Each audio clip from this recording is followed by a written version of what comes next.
Pato Navia, gusto saludarte. Gracias por estar en nuestro programa. Te presenté como uno de los hombres que sabe más de política en este país y en virtud de lo mismo te pregunto, esto del INE, esta serie de desaciertos, lo que iba a ser el mejor censo de la historia, ¿cuánto afecta las pretensiones presidenciales de la derecha y cuánto afecta todavía más la imagen y la desaprobación que ha tenido Sebastián Piñera según la última encuesta de IMARC? Pues la derecha ya estaba en coma, de hecho en tratamiento intensivo y con muy pocas probabilidades de sobrevivir después de noviembre. En la UTI. Ya estaba en la UTI bastante mal. Entonces esto es como encontrarle una espinilla a un paciente que está a punto de morir. Lo del INE no hace bien, pero sin el INE la derecha estaba con un diagnóstico bastante lamentable, bastante difícil. Las posibilidades de ganar son bastante bajas con o sin INE. Partamos, ya que tenemos aquí algunos rostros de la política, partamos con precisamente el primer mandatario, con el presidente Sebastián Piñera. Lo voy a sacar acá y lo voy a destacar para que partamos nuestra conversación. Sebastián Piñera pide perdón en este último discurso. ¿Es bueno? ¿Es malo? ¿Era necesario? ¿Preferible evitarlo? Tu mamá te enseñó que si vas a pedir perdón tienes que realmente sentir ese perdón. Claro. Piñera pidió perdón para diferenciarse de Michelle Bachelet, que no había pedido perdón sobre el 27F. Ese no es un buen perdón. Si solo pides perdón porque tu rival, tu contrincante no pidió perdón, la gente no te va a creer y en general al presidente Piñera no le creen, por eso su aprobación está tan baja y de hecho probablemente va a bajar todavía más el próximo mes. El gran problema del presidente Piñera es que la gente percibe que es trabajador, percibe que es un hombre inteligente, pero no le cree y por lo tanto pedir perdón cuando no te creen no es una buena estrategia. Te quiero preguntar por una carita que no está acá, permíteme un segundito.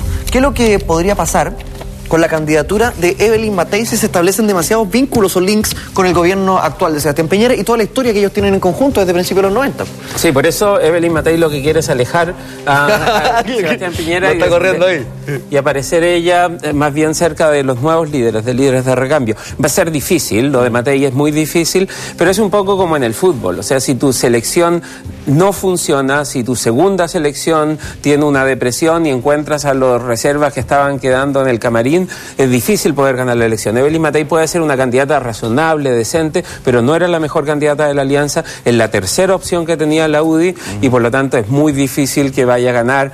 Pedirle cualquier cosa a Matei es pedirle demasiado. El solo hecho que se haya atrevido a ser candidato presidencial es en sí mismo un mérito, pero las posibilidades de ganar son muy bajas con o sin Sebastián Piñera. En realidad Piñera no ayuda mucho, pero Matei de por sí estaba en una situación muy difícil. O sea, si te hacen jugar contra el Barcelona y de pronto llaman a los juveniles que estaban por ahí o a futbolistas que estaban a punto de retirarse, es difícil exigirles que ganen el partido. Y con Messi lesionado, subémosle eso también.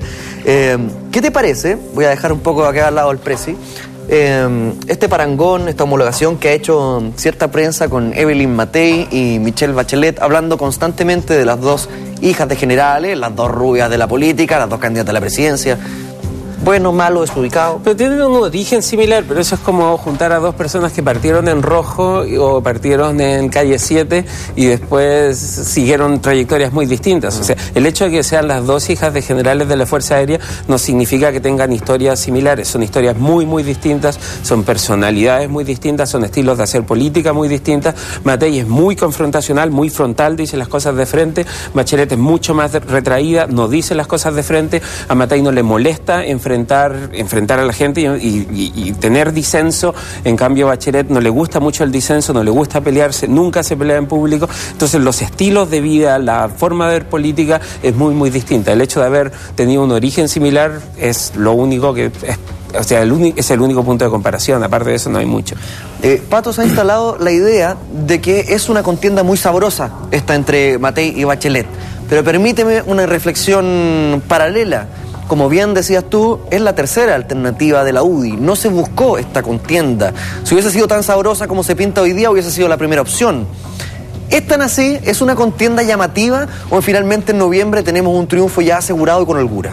Hay una gran frase en una película que se llama Reality Bites, de Winona Ryder, donde un tipo le dice a otro, mira, el sexo es como la pizza, aun cuando es mala, es buena. Y las elecciones son un poco como eso también. Aun cuando las elecciones son malas, cuando no hay mucha incertidumbre, siempre hay algo que trae incertidumbre. Yo creo que en esta elección en particular va a haber mucho más incertidumbre sobre si Bachelet gana o no en primera vuelta y sobre quién termina en segundo lugar, qué porcentaje de votos pueden sacar los candidatos alternativos, que hay varios de ellos, y por ahí yo creo que va a estar mucho más la entretención de esta elección que en una disputa entre Matei y Bachelet, que no la va a haber. Bachelet le va a ganar a Matei por un margen bastante confortable. Me acordé de otra analogía sexual, ya que la hiciste con Winona Ryder. Me acordé de Bukowski, que decía: el sexo es bueno hasta que se tiene. Lo mejor pasa lo mismo en noviembre. Dijiste que Bachelet le gana lejos a Matei, o sea, va a ser una contienda ya más o menos fácil de vaticinar. Sí, no, o sea, Bachelet ha dicho varias veces que va a ser mucho más difícil gobernar que ganar las elecciones, y para ella en particular lo va a hacer, porque además está prometiendo cosas que van a ser muy difíciles de cumplir. Bachelet está diciendo educación gratuita para todos, vamos a avanzar hacia allá, vamos a ir en esa dirección y vamos a hacer una tremenda reforma constitucional. El problema en política es cuando prometes demasiado, después la gente espera que vas a cumplir. Si prometes que vas a ganar el Mundial y solo llegas hasta cuartos de final, va a ser una decepción. Entonces Bachelet ya ha elevado mucho las expectativas y por lo tanto su gobierno va a ser bastante más difícil. Ahora bien, las elecciones no se ganan hasta que se ganan, y hay un pecado que no se puede cometer en la campaña, y eso es suponer que ya ganaste la elección antes de ganarla. Y en cierto modo ya está pasando eso con la concertación. El fin de semana el expresidente Frey dijo: esta elección ya está ganada.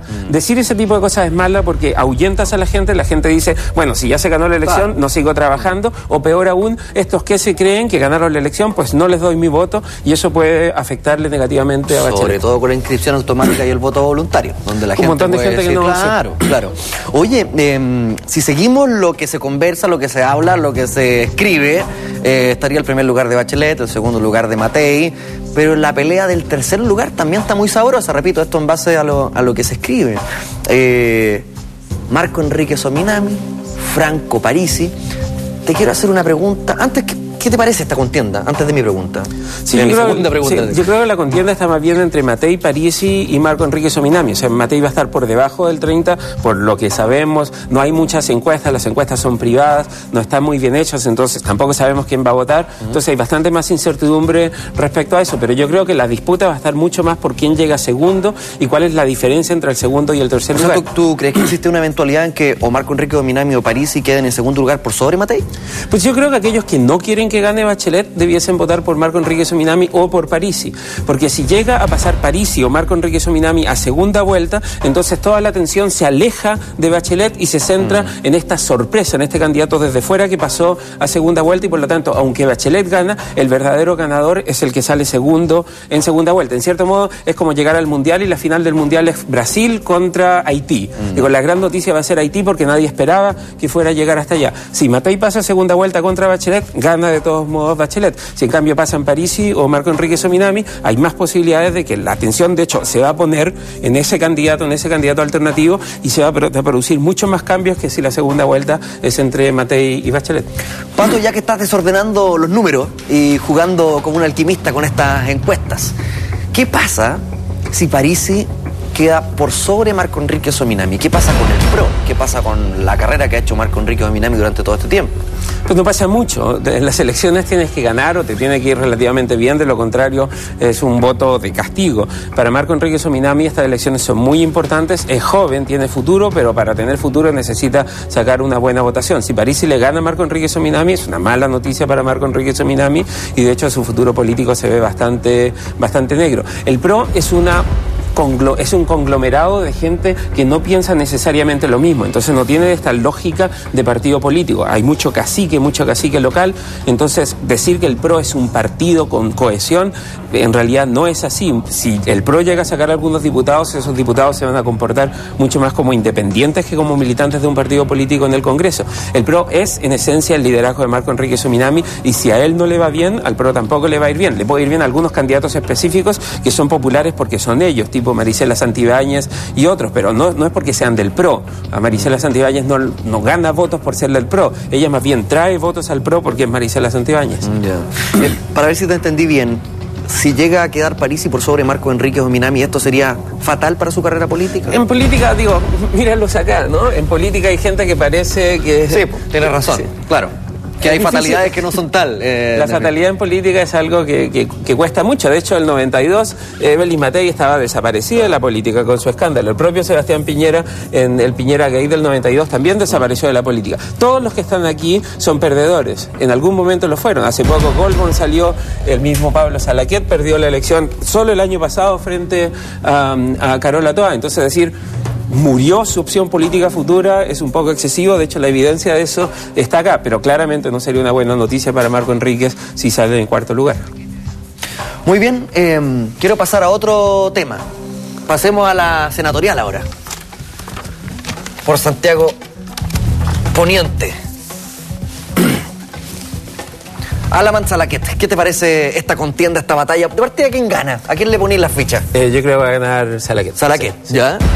Porque tiene más trabajo territorial, porque hace mejor campaña. Alamán es un personaje bastante agresivo, que genera mucho rechazo. Entonces va a ser difícil que Alamán logre revertir lo que ha sido su carrera política. Fue un hombre muy importante en los 80, pero en general, desde que comenzó la democracia, a Alamán no le ha ido bien en elecciones. El 93 salió segundo en el distrito 23 en Las Condes, después de Carlos Bombal. El 97 perdió la elección para senador frente también a Carlos Bombal. Después volvió a la política, el 99 apoyó a Lavín, pero no le fue muy bien. El 2005 había empezado a apoyar a Lavín y después se metió Piñera a la campaña y Alamán tuvo que recular y meterse con Piñera. Le entregaron un distrito, una sandía calada, y entró al Senado por Valdivia, pero Alamán no ha salido primero en ninguna elección en la que ha competido desde que regresó a la democracia. Entonces es difícil pensar que ahora va a cambiar una tendencia que en general no es muy favorable a él. Alamán es como la Universidad Católica en el fútbol, siempre sale segundo. Lo mata. A ver, quiero preguntarte más antes de pasar a la próxima pareja, quiero preguntarte más por eso de la Católica y Alamán. Alamán es de la Católica también, parece. Puede ser como el presidente Piñera, de la Católica, pero el propio presidente Piñera entendió que había que cambiarse y ser del Colo-Colo. Alamán no hace eso, siempre juega mal. Pero es que Piñera a mí, una vez me dijo a mí, en una nota que le estaba haciendo, yo vibro con el ballet azul, pero estoy pololeando con la Católica y me casé con Colo-Colo. O sea, una cuestión impresionante.